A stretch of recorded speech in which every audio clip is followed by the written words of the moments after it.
A Wrinkle in Time, Chapter 2. Mrs. Who. When Meg woke to the jangling of her alarm clock, the wind was still blowing, but the sun was shining. The worst of the storm was over. She sat up in bed, shaking her head to clear it. It must have been a dream. She'd been frightened by the storm and worried about the tramp, so she'd just dreamed about going down to the kitchen and seeing Mrs. Whatsit and having her mother get all frightened and upset by that word. What was it? Tess? Tess something. She dressed hurriedly, picked up the kitten still curled up on the bed, and dumped it unceremoniously on the floor. The kitten yawned, stretched, gave a piteous meow, trotted out of the attic and down the stairs. Meg made her bed and hurried after it. In the kitchen, her mother was making French toast, and the twins were already at the table. The kitten was lapping milk out of a saucer. "Where's Charles?" Meg asked. "Still asleep. We had rather an interrupted night, if you remember." "I hoped it was a dream," Meg said. Her mother carefully turned over 4 slices of French toast, then said in a steady voice, "No, Meg, don't hope it was a dream. I don't understand it any more than you do, but one thing I've learned is that you don't have to understand things for them to be. I'm sorry I showed you I was upset. Your father and I used to have a joke about tesseract." "What is a tesseract?" Meg asked. "It's a concept." Mrs. Murray handed the twins the syrup. "I'll try to explain it to you later. There isn't time before school." "I don't see why you didn't wake us up," Dennis said. "It's a jip we missed out on all the fun." "You'll be a lot more awake in school today than I will." Meg took her French toast to the table. "Who cares?" Sandy said. "If you're going to let old tramps come into the house in the middle of the night, Mother, you ought to have Den and me around to protect you. After all, Father would expect us to," Dennis added. "We know you have a great mind and all, Mother," Sandy said, "but you don't have much sense. And certainly Meg and Charles don't." "I know. We're morons." Meg was bitter. "I wish you wouldn't be such a dope, Meg." "Syrup, please." Sandy reached across the table. "You don't have to take everything so personally. Use a happy medium, for heaven's sake. You just goof around in school and look out the window and don't pay any attention." "You just make things harder for yourself," Dennis said. "And Charles Wallace is going to have an awful time next year when he starts school. We know he's bright, but he's so funny when he's around other people, and they're so used to thinking he's dumb, I don't know what's going to happen to him. Sandy and I'll sock anybody who picks on him, but that's about all we can do." "Let's not worry about next year till we get through this one," Miss Murray said. "More French toast, boys?" At school, Meg was tired, and her eyelids sagged, and her mind wandered. In social studies she was asked to name the principal imports and exports of Nicaragua, and though she had looked them up dutifully the evening before, now she could remember none of them. The teacher was sarcastic, the rest of the class laughed, and she flung herself down in her seat in a fury. "Who cares about the imports and exports of Nicaragua, anyhow?" she muttered. "If you're going to be rude, Margaret, you may leave the room," the teacher said. "Okay, I will." Meg flounced out. During study hall, the principal sent for her. "What seems to be the problem now, Meg?" he asked, pleasantly enough. Meg looked sulkily down at the floor. "Nothing, Mr. Jenkins." "Miss Porter tells me you were inexcusably rude." Meg shrugged. "Don't you realize that you just make everything harder for yourself by your attitude?" the principal asked. "Now, Meg, I'm convinced that you can do the work and keep up with your grade if you will apply yourself, but some of your teachers are not. You're going to have to do something about yourself. Nobody can do it for you." Meg was silent. "Well, what about it, Meg?" I don't know what to do, Meg said. You could do your homework for one thing. Wouldn't your mother help you? If I asked her to. Meg, is something troubling you? Are you unhappy at home? Mr. Jenkins asked. At last, Meg looked at him, pushing at her glasses in a characteristic gesture. Everything's fine at home. I'm glad to hear it, but I know it must be hard on you to have your father away. Meg eyed the principal warily and ran her tongue over the barbed line of her braces. Have you had any news from him lately? Meg was sure it was not only imagination that made her feel that behind Mr. Jenkins' surface concern was a gleam of avid curiosity. Wouldn't he like to know, she thought. And if I knew anything, he's the last person I'd tell. Well, one of the last. The postmistress must know that it was almost a year now since the last letter, and heaven knows how many people she'd told, or what unkind guesses she'd made about the reason for the long silence. Mr. Jenkins waited for an answer, but Meg only shrugged. Just what was your father's line of business? Mr. Jenkins asked. Some kind of scientist, wasn't he? He is a physicist. Meg bared her teeth to reveal the two ferocious lines of braces. Meg, don't you think you'd make a better adjustment to life if you faced facts? I do face facts, Meg said. They're lots easier to face than people, I can tell you. Then why don't you face facts about your father? You leave my father out of it, Meg shouted. Stop bellowing, Mr. Jenkins said sharply. Do you want the entire school to hear you? So what? Meg demanded. I'm not ashamed of anything I'm saying. Are you? Mr. Jenkins sighed. Do you enjoy being the most belligerent, uncooperative child in school? Meg ignored this. She leaned over the desk toward the principal. Mr. Jenkins, you've met my mother, haven't you? You can't accuse her of not facing facts, can you? She's a scientist. She has doctor's degrees in both biology and bacteriology. Her business is facts. When she tells me that my father isn't coming home, I'll believe it. As long as she says father is coming home, then I'll believe that. Mr. Jenkins sighed again. No doubt your mother wants to believe that your father is coming home, Meg. Very well, I can't do anything else with you. Going back to study hall, try to be a little less antagonistic. Maybe your work would improve if your general attitude were more tractable.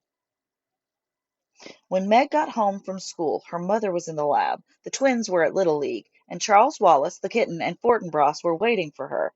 Fortinbras jumped up, put his front paws on her shoulders, and gave her a kiss, and the kitten rushed to his empty saucer and meowed loudly. Come on, Charles Wallace said. Let's go. Where? Meg asked. I'm hungry, Charles. I don't want to go anywhere till I've had something to eat. She was still sore from the interview with Mr. Jenkins, and her voice sounded cross. Charles Wallace looked at her thoughtfully as she went to the refrigerator and gave the kitten some milk, then drank a mugful herself. He handed her a paper bag. Here's a sandwich and some cookies and an apple. I thought we'd better go see Mrs. Whatsit. Oh, golly, Meg said. Why, Charles? You're still uneasy about her, aren't you? Charles asked. Well, yes. Don't be. She's all right. I promise you, she's on our side. How do you know? Meg, he said impatiently. I know. But why should we go see her now? I want to find out more about that tesseract thing. Didn't you see how it upset Mother? You know when Mother can't control the way she feels, when she lets us see she's upset, then it's something big. Meg thought for a moment. Okay, let's go. But let's take Fortinbras with us. Well, of course. He needs the exercise. They set off, Fortinbras rushing ahead, then doubling back to the two children, then leaping off again. The Murrays lived about 4 miles out of the village. Behind the house was a pine woods, and it was through this that Charles Wallace took Meg. Charles, You know she's going to get in awful trouble. Mrs. Whatsit, I mean, if they find out she's broken into the haunted house. And taking Mrs. Buncombe's sheets and everything, they could send her to jail. It's one of the reasons I want to go over this afternoon, is to warn them. Them? I told you she was there with her two friends. I'm not even sure it was Mrs. Whatsit herself who took the sheets, though I wouldn't put it past her. But what would she want all those sheets for? I intend to ask her, Charles Wallace said, and to tell them they'd better be more careful. I don't really think they'll let anybody find them, but I just thought that we ought to mention the possibility. Sometimes during vacation, some of the boys go out there looking for thrills, but I don't think anybody's apt to go right now, what with basketball and everything. They walked in silence for a moment through the fragrant woods, the rusty pine needles gentle under their feet. Up above them, the wind made music in the branches. Charles Wallace slipped his hand confidingly in Meg's, and the sweet little boy gesture warmed her so that she felt the tense knot inside her begin to loosen. Charles loves me, at any rate, she thought. School awful again today? He asked after a while. Yes, I got sent to Mr. Jenkins. He made snide remarks about father. Charles Wallace nodded sagely. I know. How do you know? Charles Wallace shook his head. I can't quite explain. You tell me, that's all. But I never say anything. You just seem to know. Everything about you tells me, Charles said. How about the twins? Meg asked. Do you know about them too? I suppose I could, if I wanted to, if they needed me. But it's sort of tiring, so I just concentrate on you and Mother. You mean you read our minds? Charles Wallace looked troubled. I don't think it's that. It's being able to understand a sort of language. Like sometimes if I concentrate very hard, I can understand the wind talking with the trees. You tell me, you see, sort of inadvertently. That's a good word, isn't it? I got Mother to look it up in the dictionary for me this morning. I really must learn to read, except I'm afraid it will make it awfully hard for me in school next year if I already know things. I think it will be better if people go on thinking I'm not very bright. They won't hate me quite so much. Ahead of them, Fortinbras started barking loudly, the warning bay that usually told them that a car was coming up the road or that someone was at the door. Somebody's here, Charles Wallace said sharply. Somebody's hanging around the house. Come on. He started to run, his short legs straining. At the edge of the woods, Fortinbras stood in front of a boy, barking furiously. As they came panting up, the boy said, "Oh, for crying out loud, call off your dog." Who is he? Charles Wallace asked Meg. Calvin O'Keefe. He's in regional, but he's older than I am. He's a big bug. It's all right, fella. I'm not going to hurt you, the boy said to Fortinbras. Sit, Fort, Charles Wallace commanded, and Fortinbras dropped to his haunches in front of the boy, a low growl still pulsing in his dark throat. Okay, Charles Wallace put his hands on his hips. Now, tell us what you're doing here. I might ask the same of you, the boy said with some indignation. Aren't you two of the Murray kids? This isn't your property, is it? He started to move, but Fortinbras's growl grew louder, and he stopped. Tell me about him, Meg, Charles Wallace demanded. What would I know about him? Meg asked. He's a couple of grades above me, and he's on the basketball team. Just 'cause I'm tall. Calvin sounded a little embarrassed. Tall he certainly was, and skinny. His bony wrists stuck out of the sleeves of his blue sweater. His worn corduroy trousers were 3 inches too short. He had orange hair that needed cutting, and the appropriate freckles to go with it. His eyes were an oddly bright blue. Tell us what you're doing here, Charles Wallace said. What is this? The third degree? Aren't you the one who's supposed to be the moron? Meg flushed with rage, but Charles Wallace answered placidly. That's right. If you want me to call off my dog, you'd better give. Most peculiar moron I've ever met, Calvin said. I just came to get away from my family. Charles Wallace nodded. What kind of family? They all have runny noses. I'm third from the top of 11 kids. I'm a sport. At that, Charles Wallace grinned widely. So am I. Why, I don't mean it like in baseball, Calvin said. Neither do I. I mean like in biology, Calvin said suspiciously. A change in gene, Charles Wallace quoted, resulting in the appearance in the offspring of a character which is not present in the parents, but which is potentially transmissible to its offspring. What gives around here? Calvin asked. I was told you couldn't talk. Thinking I'm a moron gives people something to feel smug about, Charles Wallace said. Why should I disillusion them? How old are you, Cal? 14. What grade? Junior? 11th? I'm bright. Listen, did anybody ask you to come here this afternoon? Charles Wallace, holding Fort by the collar, looked at Calvin suspiciously. What do you mean, asked? Calvin shrugged. You still don't trust me, do you? I don't distrust you, Charles Wallace said. Do you want to tell me why you're here, then? Fort and Meg and I decided to go for a walk. We often do in the afternoon. Calvin dug his hands down in his pockets. You're holding out on me. So are you, Charles Wallace said. Okay, old sport, Calvin said.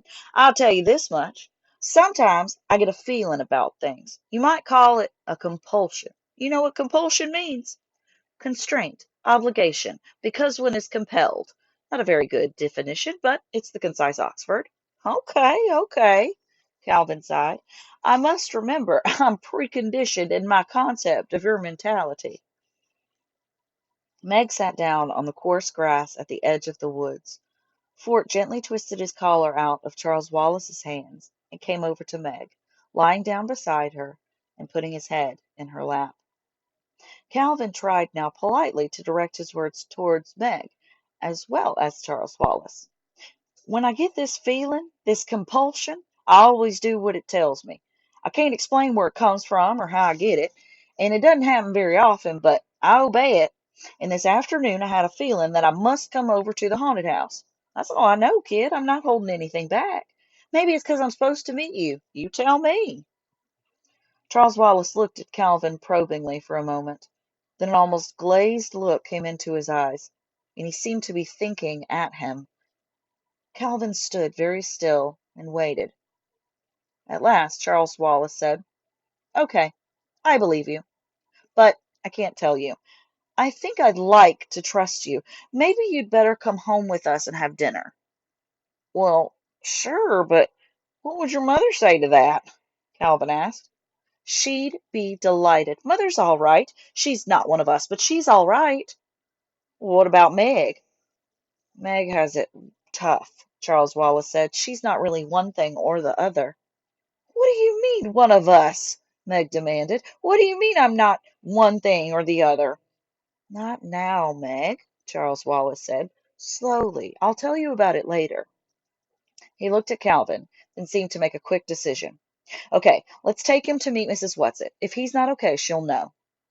He started off on his short legs toward the dilapidated old house. The haunted house was half in the shadows of the clump of elms in which it stood. The elms were almost bare now, and the ground around the house was yellow with damp leaves. The late afternoon light had a greenish cast which the blank windows reflected in a sinister way. An unhinged shutter thumped. Something else creaked. Meg did not wonder that the house had a reputation for being haunted. A board was nailed across the front door, but Charles Wallace led the way around to the back. The door there appeared to be nailed shut too, but Charles Wallace knocked, and the door swung slowly outward, creaking on rusty hinges. Up in one of the elms, an old black crow gave its raucous cry, and a woodpecker went into a wild rat-a-tat-tat. A large gray rat scuttled around the corner of the house, and Meg let out a stifled shriek. They get a lot of fun out of using all the typical props, Charles Wallace said in a reassuring voice. Come on, follow me. Calvin put a strong hand to Meg's elbow, and Fort pressed against her leg. Happiness at their concern was so strong in her that her panic fled. and she followed Charles Wallace into the dark recesses of the house without fear. They entered into a sort of kitchen. There was a huge fireplace with a big black pot hanging over a merry fire. Why had there been no smoke visible from the chimney? Something in the pot was bubbling, and it smelled more like one of Mrs. Murray's chemical messes than something to eat. In a dilapidated Boston rocker sat a plump little woman. She wasn't Mrs. Whatsit, so she must, Meg decided, be one of Mrs. Whatsit's two friends. She wore enormous spectacles, twice as thick and twice as large as Meg's, and she was sewing busily, with rapid, jabbing stitches on a sheet. Several other sheets lay on the dusty floor. Charles Wallace went up to her. "I really don't think you ought to have taken Mrs. Buncombe's sheets without consulting me," he said, as cross and bossy as only a very small boy can be. "What on earth do you want them for?" The plump little woman beamed at him. "Why, Charlesy, my pet, le cœur a sa raison que la raison ne connaît point.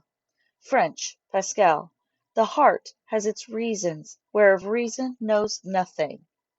"But that's not appropriate at all," Charles said crossly. "Your mother would find it so." A smile seemed to gleam through the roundness of spectacles. "I'm not talking about my mother's feelings about my father," Charles Wallace scolded. "I am talking about Mrs. Buncombe's sheets." The little woman sighed. The enormous glasses caught the light again and shone like an owl's eyes. "In case we need ghosts, of course," she said.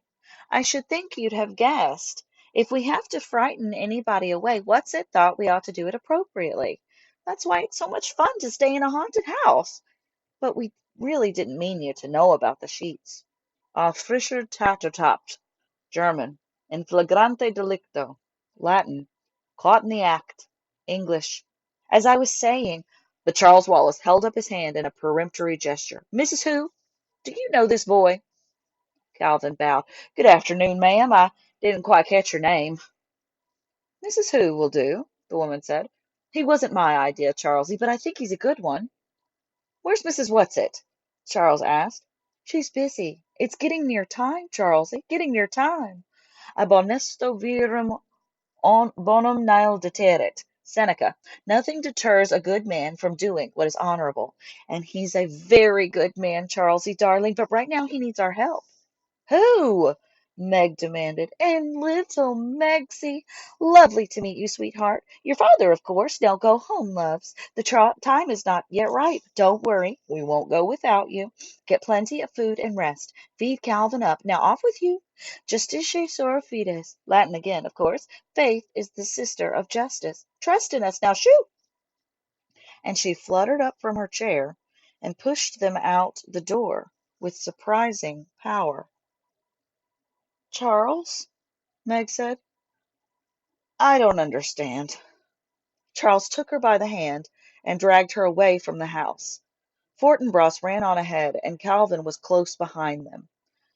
"No," he said, "I don't either, yet. Not quite. I'll tell you what I know as soon as I can. But you saw Fort, didn't you?" "Not a growl, not a quiver. It's just as though there weren't anything strange about it. So you know it's okay. Look, do me a favor, both of you. Let's not talk about it till we've had something to eat. I need fuel so I can sort things out and assimilate them properly." "Lead on, moron!" Calvin cried gaily. "I've never even seen your house, and I have the funniest feeling that for the first time in my life I'm going home."